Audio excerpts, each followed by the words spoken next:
अब select box के साथ एक इश्यू है। अगर आप सिलेक्ट बॉक्स यूज कर रहे हो ना, उसका एक इश्यू है। वो क्या है उसको समझ। सेव किया, इसी को ओपन कर लो। मैंने इसको 100% में किया। इतना था छोटा भाई, नहीं दिख रहा होगा, थोड़ा बड़ा कर देते। मैं क्या कर रहा हूं, यहां पे वैल्यू बढ़ा रहा हूं। इसको मान लो 4 बार लिख दिया, इतनी बार लिख दिया। सिलेक्ट बॉक्स में सबसे इशू ये है, फाइंडिंग। फाइंड करना बहुत मुश्किल होता है। अगर डेटा बहुत ज्यादा हो जाए, दिक्कत ये, स्क्रॉल करना पड़ेगा, फाइंड करना पड़ेगा। अगर आप ऐसा प्रिटेंड करो कि आपके पास बहुत सारा डेटा है और सिलेक्ट बॉक्स में उसे डाल रहे हो, तो डेटा बहुत ज्यादा दिखेगा। पहला नुकसान, क्योंकि जब कभी भी यूआई में लोड होता है, तो पूरा डेटा पहले लोड होता है, तभी दिखता है। अब मान लो आप क्या कर रहे हो, आप बैकएंड से डेटा लेके आ रहे हो और आप प्योर जावास्क्रिप्ट में काम कर रहे हो, तो एपीआई से डेटा लेके आओगे, यूआई में रेंडर करवाओगे, वो डॉम मैनिपुलेशन के थ्रू होगा, तो डेटा शो होगा। It will take time. API कितना टाइम ले, तो ये एक दिक्कत है। आप यहाँ पे सर्च करना चाहते हो, मैंने यहां लिखा एस स्टेट, कितने सारे स्टेट है। मैं ए लिख रहा हूं, ए का तो कोई मिल ही नहीं रहा मुझे। एस लिख रहा हूं, एस का, और यहाँ पे कुछ और लिख रहा हूं, कुछ नहीं मिल रहा मुझे। बेसिकली मेरे पास एक सिचुएशन ये है कि मेरे पास अगर ज्यादा डेटा हो जाए, तो मैं सर्च करने में दिक्कत हो जाएगी मुझे। मेनली सर्चिंग की है। डेटा रिप्रेजेंटेशन भी है। अगर आप देखोगे तो इतना सारा डेटा है, मुझे जरूरत बस इस वाले की थी, तो बाकी की मुझे जरूरत नहीं है। डेटा रिप्रेजेंटेशन में भी दिक्कत आ रही है। सिंपल सी बात है। अब मैं आपको अमेजोन ओपन करके दिखाता हूं। मैंने लिखा अमेजोन। अगर इसके अंदर सिलेक्ट बॉक्स होता, तो अमेजोन के अंदर इतना सारा डेटा है कि पूछो मत। उसने सिंपल क्या बोला, आप जो सर्च करोगे, यहां लिखोगे, उसके बिहाफ पे मैं आपको सर्च रिजल्ट दूंगा। उसके बिहाफ पे क्या दूंगा मैं, सर्च रिजल्ट दूंगा। डेटा तो बहुत सारा है। तो यहाँ पे क्या है, आपके पास इनपुट है और आपके पास यहाँ पे वही है, सिलेक्ट बॉक्स टाइप का है। इस चीज को अगर आपको बनाना है, तो आप बना सकते हो with the help of data list. आपके पास बहुत सारा डेटा है, जो मैं चाहता हूं उसके बिहाफ पे मैं क्या निकाल सकूं, आउटपुट दे सकूं। दैट इज नोन एज आपका क्या,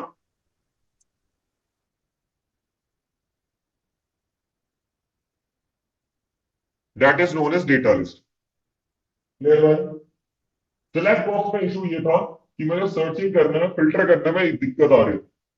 इसमें आपको दिक्कत नहीं आ। अगर मैंने यहाँ पे लिखा Samsung, just like airport, earbuds लिख दिए, तो यहाँ पे मैं ईयरबड जो लिख रहा हूँ ना, उसके बिहाफ पे आपका नीचे आएगा। ईयर लिखा तो ईयरबड्स आ गए, ईयरफोन्स आ गए, उससे रिलेटेड इंफॉर्मेशन आ गई। तो इसको हम कहते हैं डेटा लिस्ट। चलो जी, कैसे हम बनाएंगे डेटा लिस्ट, अब उसको देखना। तो मैं एक नया फाइल बना लेता हूं, data list dot H T M L. अब मैंने लिखा HTML5। मैं यहाँ पे एक फॉर्म लिख रहा हूं। आप इसको सेपरेटली लिख सकते हो, कोई दिक्कत की बात नहीं है। पहले चाहिए होगा मुझे इनपुट, क्योंकि वहां पे कुछ टाइप करना है, और यहाँ पे एक प्लेस होल्डर दे दूंगा, सर्च। मैं यहाँ पे सर्च करूंगा कंट्री को, और मैं सर्च ही तो कर रहा हूं, तो टेक्स्ट की जगह क्या लिख दो, सर्च। ये बेटर रहेगा यहाँ पे। अब इसको आउटपुट देखते हैं। अब मैं यहां जाके कुछ लिखता हूं, तो यहाँ पे क्रॉस सिंबल आ रहा है, बेस्ट। क्लियर। अब क्या करना है मुझे, लिस्ट बनाना है जिसके अंदर कुछ डेटा होंगे। अकॉर्डिंग टू इनपुट, उस लिस्ट में से जो भी वैल्यू से उसके बराबर मिल रहा है या उसके हिसाब से मिल रहा है, तो भाई वो डेटा को दिखा दे ड्रॉप डाउन। तो उसके लिए हम यहाँ पे यूज करते हैं डेटा लिस्ट। ठीक है। जैसे आपके पास लिस्ट के सिलेक्ट बॉक्स के अंदर ऑप्शंस होते हैं, वैसे इसके अंदर भी ऑप्शंस होते हैं। मैंने यहाँ पे वैल्यू नहीं दे रहा, वैल्यू दे रहा हूं, ये वाली वैल्यू नहीं दे रहा यहाँ पे, जो मैं डायरेक्टली यहाँ पे लिख रहा हूँ लेट्स से इंडिया। मैंने और लिखा यहाँ पे, कॉपी पेस्ट पेस्ट, और इसको लिख लेते हैं नेपाल। मैं लिख दिया भूटान,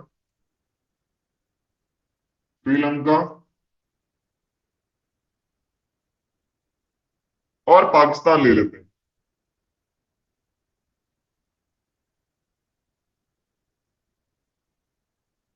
और भी डेटा हो सकते हैं, ऑप्शन के अंदर दे देना। जब आप सेव करोगे, ओपन करोगे, अभी आपको डेटा लिस्ट का एक भी ऑप्शन दिखेगा नहीं, ये बाय डिफॉल्ट है। डेटा लिस्ट का ऑप्शन तभी दिखता है जब आप कोई इनपुट डालो और उस डेटा लिस्ट को इनपुट से कनेक्ट करो, तभी। अभी मैं यहां लिख रहा हूं लेट्स से ए। अगर मैं ए देखूं तो ए इंडिया में भी आता है, नेपाल में भी आता है, भूटान में भी आता है, श्रीलंका में भी आता है, पाकिस्तान में भी आता है। तो ये दिख जाने चाहिए था मुझे। ये इसलिए नहीं दिख रहे हैं बिकॉज आपने डेटा लिस्ट को इनपुट के साथ कनेक्ट नहीं किया है। तो आपको इसको कनेक्ट करना पड़ेगा भाई। तो कैसे करेंगे? आप इसको दो एक आईडी, यूनिक आईडी देना, सेम आईडी मत देना। फिलहाल के लिए मैं लिख रहा हूं डेटा लिस्ट, क्योंकि आईडी सही है। और फिर मुझे इसको इसके साथ कनेक्ट करना है, तो उसके लिए आप एक और एट्रीब्यूट दीजिए लिस्ट, और यहां पे लिख दीजिए डेटा लिस्ट, कनेक्ट करने के लिए भाई। विजिबल है ना लास्ट तक?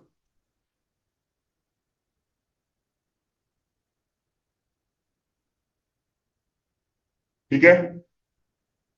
अब यहां चलिए, अब इस पे जाके क्लिक कीजिए। पहले क्रॉस आ रहा था, अब एरो आ गया। अगर ये एरो आ गया, इसका मतलब आपने डेटा लिस्ट को इनपुट के साथ कनेक्ट कर लिया है। क्लियर है? उसके बाद बाय डिफॉल्ट जितने भी ऑप्शंस हैं वो सारे यहाँ पे शो हो रहे हैं। मैं इसको बड़ा नहीं कर सकता, आई एम सॉरी से। तो ड्रॉप डाउन में बाय डिफॉल्ट जितने भी ऑप्शंस होते हैं वो सारे आ रहे हैं। क्लियर? अब मैं यहां लिखता हूं let's say E. E only Nepal में आ रहा था, इसलिए वही ऑप्शन दिख रहा है। मैं लिखता हूं आई एन डी, इंडिया में आ रहा था, इसलिए वो दिख रहा है। मैंने लिख दिया डी, डी नाम से कुछ है इंडिया में है, मैं अपना नाम लिख रहा हूं, कुछ है नहीं तो नहीं आ रहा। यही आपका एक्चुअल में रिप्रेजेंट, आपका कौन सा इस तरीके से था अमेजोन में भी। मैं जैसे ही लिखते जा रहा हूं वैसे ये डेटा आपको दिखाता जा रहा है। ये समझो कि इस तरीके से वर्क कर रहा है। इसके अंदर बहुत सारी चीजें लगी है भाई, बहुत सारी चीजें। तो उसको मत बोलना कि ये सारी चीजें नहीं लगी, बहुत सारी चीजें लगी है। एक अमेजोन के डेवलपर की सैलरी 40 लाख से ऊपर की होती है मिनिमम, जो अच्छा खासा डेवलपर होता है। तो ये सोच के चलो कि भाई पैसा दे रही है तो उसमें बहुत सारी चीजें लगाएगी भी। तो कहने का मतलब ये है कि भाई और भी काम हो रहा होगा। आपका यूआई चेंज हो रहा है, ड्रॉप डाउन का कलर चेंज हो रहा है, सब कुछ चेंज हो रहा है, काम तो हो रहा होगा इसमें। यहाँ पे तो सिंपल है भाई। ठीक है। मैं बाय अगर कुछ नहीं लिख रहा तो बाय डिफॉल्ट में सारी वैल्यूज आ रही हैं, और मैं लिखता हूं आई एन। जैसे जैसे मैं वैल्यू इनपुट कर रहा हूं वैसे वैसे ऑप्शंस में जो वैल्यू है, जो इसको सेटिस्फाई कर रहा है, जिसके अंदर आई एन आ रहा है, वो दिखा रहा है। मैं लिखा एस, श्रीलंका में और पाकिस्तान में आ रहा है, इसलिए ये दो ही दिख, इसको कहते हैं डेटा लिस्ट। ठीक है। ये बेस्ट है उनके लिए कि जहां पे मल्टीपल डेटा है और सर्च के हिसाब से रिजल्ट लिखे आए। क्लियर? अब एक और चीज बता दूं, मान लो मैंने यहां पे लिख दिया था इंडिया में आई, नेपाल में एन, भूटान में बी, श्रीलंका में एस और पाकिस्तान में पी। तो अब आउटपुट देखिएगा, इंडिया का नीचे आई, नेपाल का आपका एन, भूटान का बी, श्रीलंका का एस, पाकिस्तान का पी। ठीक है भाई। अगर दोनों वैल्यू सेम है इसकी वैल्यू और इसकी वैल्यू सेम है, तो भाई आपको एक ही चीज दिखेगी। दोनों वैल्यू डिफरेंट है, ये वाली वैल्यू और ये वाली वैल्यू, तो ये वाली वैल्यू पहले दिखेगी और ये वाली वैल्यू बाद में। क्लियर है? इसीलिए हम इसको यूज, इसके अंदर की वैल्यू को रिप्रेजेंट नहीं करवाते। यहाँ वाली वैल्यू, उस वाली वैल्यू एट्रीब्यूट वाली वैल्यू को तो लिख देते हैं, लेकिन इसको लिखना नहीं पसंद। क्लियर भाई? अब एक फॉर्म को सबमिट कर लेते हैं, तो बटन बना लेते हैं और सबमिट। तो इसको देना पड़ेगा नेम, और मैं लिख दूंगा सर्च। अब मैंने लिखा आई एंड इंडिया, लिखा, सबमिट किया, तो ट्रांसफर वो वैल्यू होगी जो आपने वैल्यू के अंदर डाली, जो दिख रहा है इंडिया। तो ये है आपका डेटा लिस्ट। अगर आपको लगता है कि मेरे पास इनपुट के थ्रू डेटा को रिप्रेजेंट करवाना है, आपके पास नीचे ड्रॉप डाउन में, तो ये बेस्ट एग्जांपल। क्लियर? तो ये बेसिकली आपके पास था डेटा लिस्ट। हम जब काम करते हैं, आगे काम करोगे, तो हम इस डेटा लिस्ट को यूज नहीं करेंगे, हम किसी प्लगइन को यूज करते हैं जो पहले से बनी हुई थी। एक चीज बता दो भाई, अगर पहले से बनी हुई चीज है, उसको यूज करके अगर आप कोई प्रोडक्ट बना रहे हो तो बेस्ट है। लेकिन पहले से बनी हुई चीज है, उसको दोबारा से बना रहे हो, तो वेस्ट ऑफ टाइम। क्योंकि उस बंदे ने, मान लो कि एक प्रोडक्ट है, सेम प्रोडक्ट जो उसने 10 साल पहले बनाया था, वो आप आज से स्टार्ट कर रहे हो बनाना। नुकसान क्या है? उस प्रोडक्ट में 10 साल दिए हैं, जब आप 10 साल दोगे ना उस प्रोडक्ट में, तभी आपका उस जैसा बन पाएगा। या तो फिर आपके डेवलपर इतने अच्छे हों जिसकी सैलरी तगड़ी देनी पड़े। हर चीज आती है प्राइस के साथ। तो ऐसे नहीं कि डेवलपर आपको बहुत सस्ते रेट में बढ़िया काम करके दे देगा, ऐसा कुछ नहीं। तुम खुद भी नहीं करोगे। जब तुम फ्रीलांसिंग करोगे, तुम अपना कॉस्ट खुद से डिसाइड करोगे कि मुझे इतने पे काम करना है, इससे नीचे पे काम नहीं करना। जब कंपनी में काम करने लग जाओगे तो पूछती सैलरी कितना चाहिए, तुम वो आप बताते कि मुझे इतनी चाहिए। नहीं तो कंपनी तो आपको 0 रुपए में रख ले, उनका मन करे तो आप बताते हो ना कि मुझे इतना चाहिए। तो वैसी चीज है। तो जो चीज पहले से बन चुकी है, उसके उसको बनाना बेवकूफी है। जो बनी हुई चीज है उसमें इंप्लीमेंट करके एक नया प्रोडक्ट बनाना, वो अच्छी बात है। तो इसीलिए डेटा लिस्ट जो हम यहाँ पे पढ़ रहे हैं, इसको बहुत रेयरली यूज करें। इसकी जगह में हम कोई थर्ड पार्टी जो बन रखी चीज है उसको इंप्लीमेंट करें, ताकि आपको फास्ट रिजल्ट और बढ़िया आउटपुट मिले। क्लियर? लेकिन आप इसकी मदद से काम कर सकते हो। ठीक है?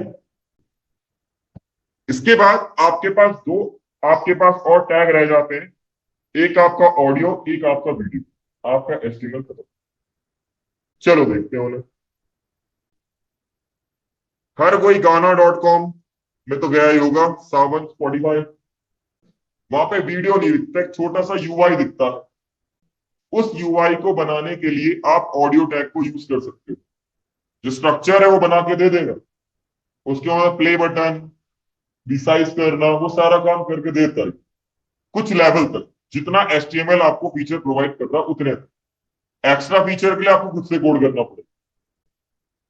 तो अगर आपको ऑडियो एलिमेंट को यूज करना है, तो आपको यूज करना पड़ेगा ऑडियो एलिमेंट को, ऑडियो टैग को, समझ लो।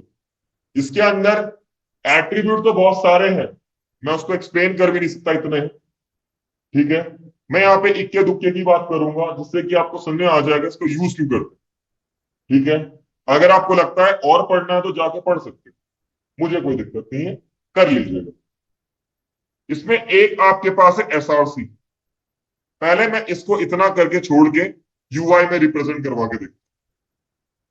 कुछ नहीं दिख रहा। क्यों नहीं दिख रहा? ऑडियो में एक ही चीज होती है, कंट्रोल। तो उसके लिए आपको यहां पे लिखना पड़ेगा कंट्रोल। दिख गया? ये बाय डिफॉल्ट है, ये एचटीएमएल ने दिया है। ये आपका प्ले बटन के लिए है, ये आपका उसका टाइमर का होगा, ये आपका कितना प्ले हो चुका है वो वाला पार्ट, ये आपका ऑडियो के लिए, और ये आपका किसके लिए? प्लेबैक स्पीड हो गया। और भी होते हैं, इसको बीआर कर लेता हूं नीचे।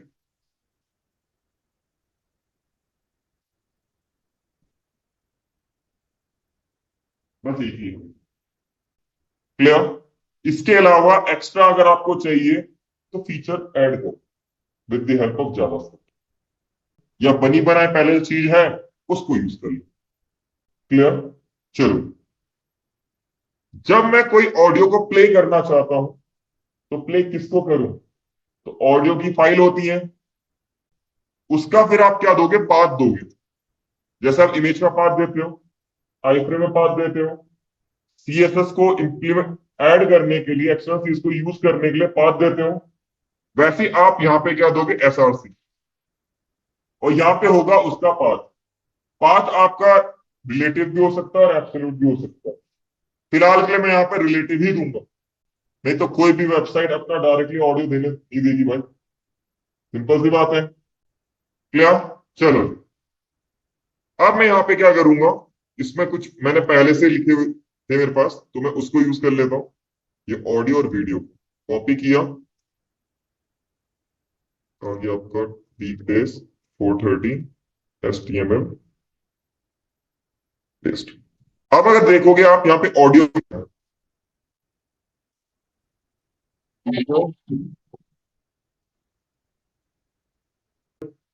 तो ये ऑडियो है, इसको प्ले करना है मुझे, तो इसका पाथ देना पड़ेगा। इनडायरेक्ट स्ट्रक्चर में डायरेक्ट नेम लिख सकता हूं, बट रिकमेंडेड हमेशा /ऑडियो लिखिएगा। आदत जैसी वैसा आपका काम, हमेशा सेम डायरेक्टरी में /, देना। नहीं तो अभी दिक्कत नहीं आएगी, बाद में दिक्कत आएगी जब रिएक्ट पे काम करोगे। अगर आप नोड पे काम करोगे तो और दिक्कत आएगी।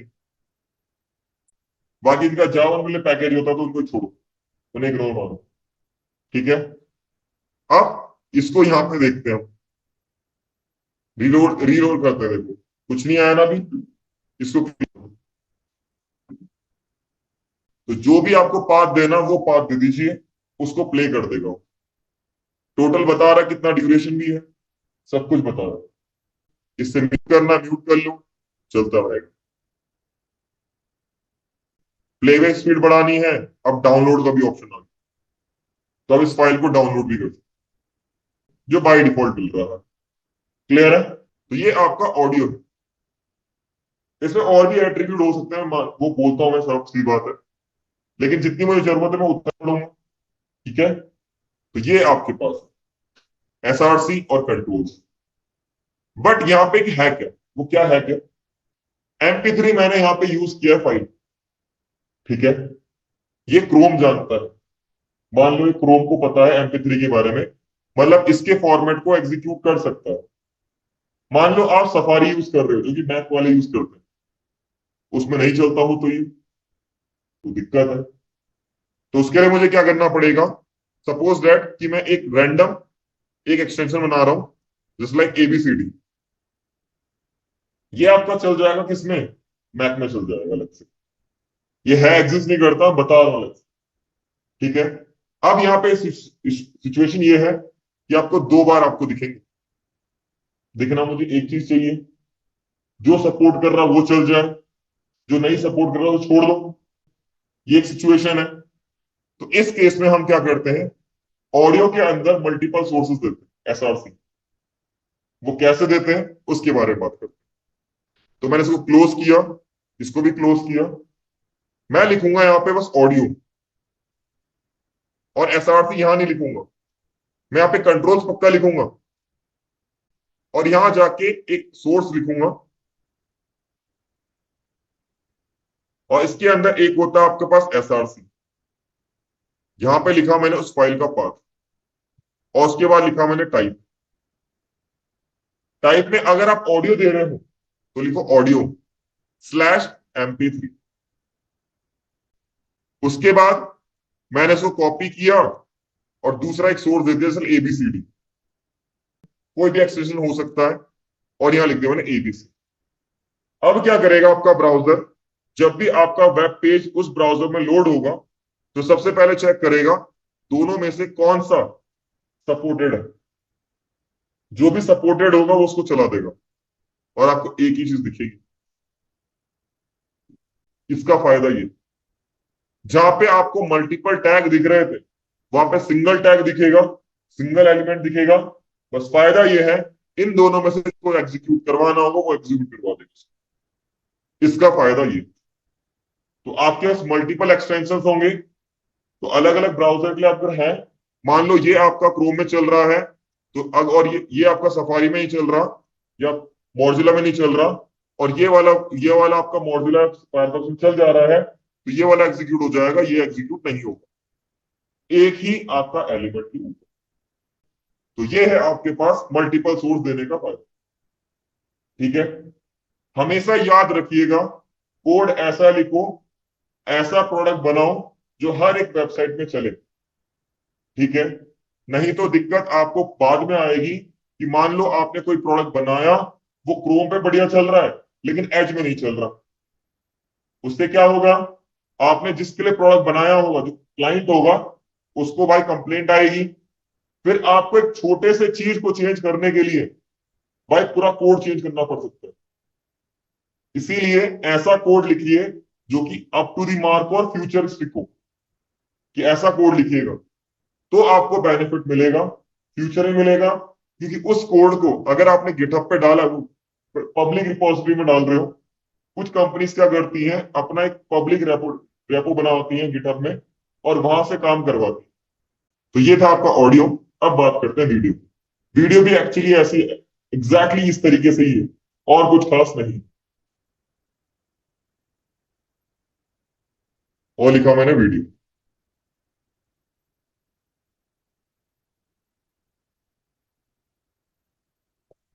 जैसे आपका ऑडियो होता है वैसे आपका वीडियो भी होता है। ठीक है, इसमें भी एसआरसी होता है बाय डिफॉल्ट। मेरे पास वीडियो है, मैं इसको, इसमें वॉइस नहीं है लेकिन वीडियो है ही, मैं इसको प्ले करना चाहता हूं, तो चलो इसको प्ले करते हैं। तो उसके लिए यहाँ पे ./video.mp4 ओपन कीजिए। बाय डिफॉल्ट ये आपको थंबनेल लाइक स्ट्रक्चर देगा, जैसे आपका एक इमेज होती है ना उस तरीके से देगा, या फिर यूट्यूब में आपको पहला जो इमेज आता है ना वैसा देगा थंबनेल वाला। ठीक है, आपको बाय डिफॉल्ट यहाँ पे कंट्रोल्स भी नहीं मिलते जब तक आप यहाँ पे कंट्रोल्स ऐड ना करो।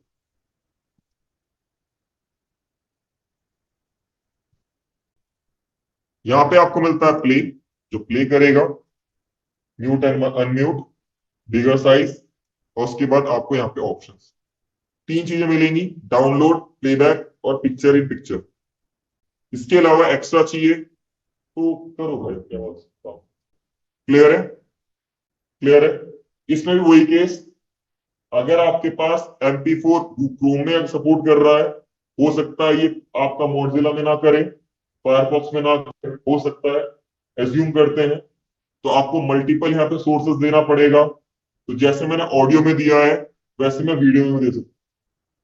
तो क्या करना है, इसको क्लोज करो, यहाँ लिखो वीडियो, SRC को हटा दो, बस कंट्रोल लिख लेना, कंट्रोल्स, सोर्स,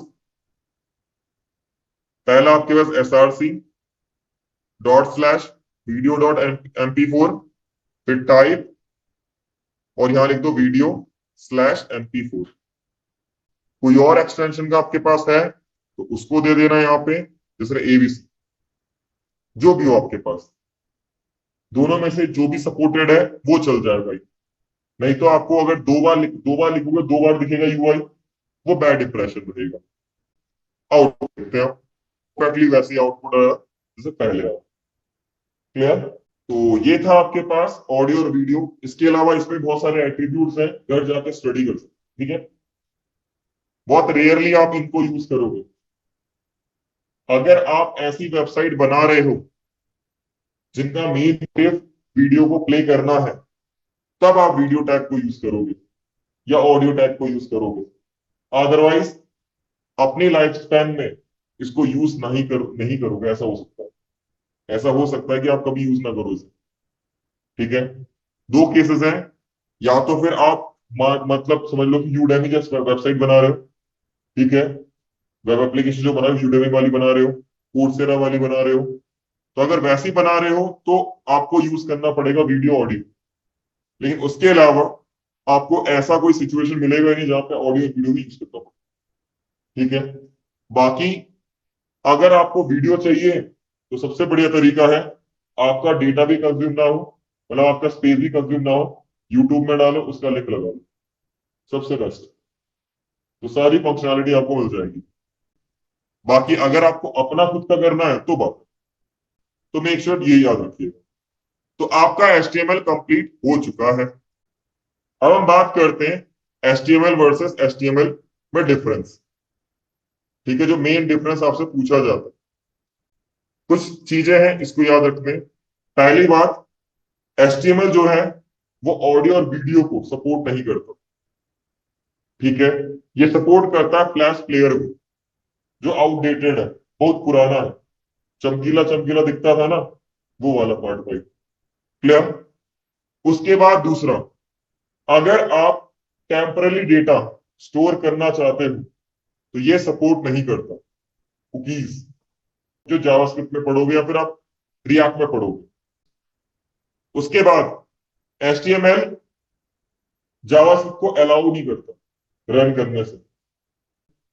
उसके बाद जो वेक्टर ग्राफिक्स हैं, जैसे कि VML, सिल्वर लाइट, फ्लैश, ये यूज किए जाते थे उस टाइम, चमकीले चमकीले नजर थे कुछ ऐसा था। ठीक है। उसके बाद ड्रैग एंड ड्रॉप फीचर आपको HTML में सपोर्ट नहीं करता। उसके बाद बात करें तो सर्कल, रेक्टेंगल, ट्राइंगल आप HTML की मदद से नहीं बना सकते थे, सपोर्ट ही नहीं करता था। HTML जो है जितने भी ओल्ड ब्राउजर है इस सब में वर्क करता। ओके। इसके बाद अगर आप HTML5 देखो तो उसमें आपका HTML बॉडी हेड लिखना कंपलसरी नहीं है, इसमें मैंडेटरी था, लिखना ही लिखना पड़ेगा। ठीक है। ओल्डर वर्जन जो था वो लेस मोबाइल फ्रेंडली था। इसके बाद अगर आपको डॉक टाइप का डिक्लेरेशन करना है, या तो सिंपल है HTML5 में कुछ नहीं करना, डॉक टाइप HTML लिखना है, उसमें लिखने में बहुत कॉम्प्लिकेटेड था, बहुत लॉन्ग था, बहुत कॉम्प्लिकेटेड था। इसके बाद जो आपने पढ़े थे, हेडर, नैव, एसाइड, बटन, ये नहीं उसके अंदर। जो आप एनकोडिंग सिस्टम यूज करते हो, UTF-8 यूज करते हो, उसमें भी इंप्लीमेंट हो जाता था, लेकिन उसमें दिक्कत बहुत आती थी। ठीक है भाई, डिक्लेरेशन बहुत कॉम्प्लिकेटेड था और लॉन्ग। आप मान लो आप यहां पे बैठे हो, आप में से किसी बंदे ने, मुझे किसी ने भी कोई दिक्कत आ गई, घर वालों ने बोला साइबर सिक्योरिटी वालों को, साइबर ब्रांच को बोला कि मेरे मेरा लड़का कहाँ पर है ये पता करो। वो कुछ नहीं करेंगे, आपके मोबाइल को ट्रैक करेंगे, और आपके मोबाइल को ट्रैक करके आपका लैटिट्यूड और लॉन्गिट्यूड निकालेंगे। उसे कहते हैं जियो लोकेशन। राइट। HTML सपोर्ट नहीं करता। हालांकि जो जियो लोकेशन है वो जावास्क्रिप्ट की मदद से आप निकाल पाओगे, लेकिन HTML5 जो है वो सपोर्ट करता है उसे, लेकिन HTML नहीं करता था। उसके बाद है, अभी आप HTML5 में कैसे भी डेटा लिख देते हो, कैसे भी लिख देते हो, वो आपका सिंटेक्स वाइज बना देता है ऑटोमेटिकली। लेकिन आप HTML में बात करो तो इन एक्यूरेट सिंटेक्स को वो देख ही नहीं पाता था, हैंडल ही नहीं कर पाता था। दिक्कत। ओल्ड जो ब्राउजर थे वो बहुत स्लो थे, इतने फ्लेक्सिबल नहीं थे कि इजी टू आप यूज कर पाओ। ठीक है। उसके बाद कैरेक्टर सेट, ये हमने पढ़ा। एक बार एसिंग भी होता है, पिंग भी होता है, एक डैफर भी होता है, और भी बहुत सारे एट्रीब्यूट्स हैं, वो एब्सेंट थे HTML। अब बात करते हैं HTML5 में ऑडियो और वीडियो। सबसे पहला ये प्रेजेंट है। दूसरा, आप ऑफलाइन डेटा स्टोर कर सकते हो। आप ऑफलाइन डेटा, सीक्वल पढ़ा है, पता है सीक्वल के बारे में। ऐसी आप जब ब्राउजर ओपन करोगे ना, ब्राउजर को इंस्पेक्ट करना, इंस्पेक्ट करने के बाद एप्लीकेशन में जाना, तो वहां पे आपको मिलेगा इंडेक्स DB या वेब SQL। ठीक है, उससे आप ब्राउजर में ऑफलाइन डेटा स्टोर कर सकते हो। इसकी मदद से आप HTML5 की सपोर्ट करता है। आप जावास्क्रिप्ट को रन रन कर सकते हो बैकग्राउंड में, इजीली मेंटेन हो जाएगा। और ये आपका प्रोडक्ट है किसी और का, पॉसिबली अगर JS वेब वर्कर API का ये पार्ट है। ठीक है। वेक्टर ग्राफिक्स आप इसमें लिख सकते हो, SVG, कैनवास। अगर आप डिजाइनिंग में जा रहे हो तो आप SVG और कैनवास, SVG तो पक्का यूज करोगे, उसके अंदर हम कैनवास यूज करते हैं। ठीक है। ड्रैग एंड ड्रॉप फीचर इसके अंदर इजीली हो जाता है वर्क। उसके बाद HTML5 अलाउ करता है सर्कल, रेक्टेंगल, ट्राइंगल, ये शेप। ठीक है। जितने भी न्यू वर्जन के हैं ब्राउजर, ये सब सपोर्ट करते हैं HTML5। आज के डेट में जितनी ब्राउजर सारे HTML5 सपोर्ट ही करते हैं, क्योंकि 2000 अगर बात करें 2012 2012 में आ गया था HTML5, और आज चल रहा है 2024। भाई अगर अपडेट नहीं करोगे तो खत्म ही हो चुका होगा ब्राउजर। उसके बाद बात करें, जो आपका था हेड और उसके बाद था बॉडी और HTML, आप उसको ओमिट कर सकते हो, हटा सकते हो, कोई दिक्कत की बात नहीं। ये अपने आप मैनेज कर लेता है। उसके बाद अब बात करें, HTML5 मोबाइल फ्रेंडली है। आप इससे इसकी मदद से मोबाइल ऐप, मोबाइल भी बना, मोबाइल स्ट्रक्चर भी बना सकते हो, रिस्पॉन्सिव वेबसाइट भी बना सकते हो। ठीक है। अगर आप देखोगे डॉक टाइप को इजीली डिक्लेरेशन है, कोई ज्यादा हार्ड कोड नहीं है, बस आपने वहां पे टैग लाइक सिंटैक्स लिखा, that could go. Naive, head, footer, aside, article, button, ये सारे आपको यहाँ पे मिल जाते हैं एक्स्ट्रा एलिमेंट्स। एनकोडिंग सिस्टम बहुत इजी है। आप यहाँ पे जियो लोकेशन यूज कर सकते हो, सपोर्ट करता है। हालांकि ये जावास्क्रिप्ट से ही हो पाएगा, लेकिन ये सपोर्ट करता है। अगर आप HTML में कुछ भी डेटा लिख दो, जैसे सबसे पहली बार मैंने हेलो वर्ल्ड लिखा था, कोई भी टैग नहीं लिखा था, तब भी वर्क कर गया था ना। वो इनएक्यूरेट सिंटैक्स था, ये इजीली हैंडल कर लेता, आपको दिक्कत नहीं आएगी। कभी कभार हम क्या करते हैं कि हम स्टार्टिंग लिखते और एंड वाला टैग भूल जाते हैं लिखना, तब भी ये मैनेज कर लेता है। उसके बाद अगर बात करें तो ये बहुत फास्ट है, फ्लेक्सिबल है, इजी टू लर्न है। आज के टाइम पे HTML5 बहुत फास्ट है एज कम्पेयर टू पुराने वाले से। और कैरेक्टर सेट जो आपने पढ़ा था, एसाइन, एसिंग तो मैं आपको पढ़ाऊंगा, पिंक, ये सारे आपके HTML5 में आपको मिलते हैं। क्लियर? तो ये कुछ आपके पास थे HTML और SQL वर्ड, जो डिफरेंस था वो मैंने आपको बता दिया। तो इंटरव्यू में आपसे कोई पूछता है तो उसके 2-3 बताओगे तो भी काम हो जाएगा, लेकिन जनरली 5 याद रखिएगा, 5। आपका हो चुका है HTML कंप्लीट। अब कल से हम पढ़ेंगे CSS।